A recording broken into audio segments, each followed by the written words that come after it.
దయచేసి రైతులను మోసం చేయడం ఆపండి. నేను ఇంకొక మాట అడుగుతా ఉన్నా. నిన్న ముఖ్యమంత్రి గారు చెప్తారు, ప్రభుత్వం చెప్తుంది 1,50,000 రూపాయల దాకా రుణమాఫీ అయిపోయిందన్నారు.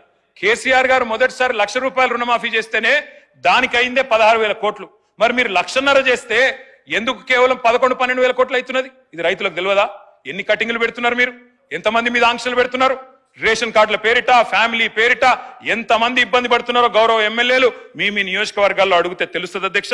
వీళ్ళు చెప్పినారు అధ్యక్ష, మొదలు 40,000 కోట్లు అన్నారు రుణమాఫీ, తర్వాత 35 అన్నారు, తర్వాత కేబినెట్ లో 31,000 అన్నారు, మరి బడ్జెట్ లో చూస్తే 25,000 కోట్ల అధ్యక్ష. అంటే ఎక్కడ అవుతుందో ఆఖరికి తెలియదు అధ్యక్ష. ఇప్పటిదాకా చేసింది కేవలం 12,000.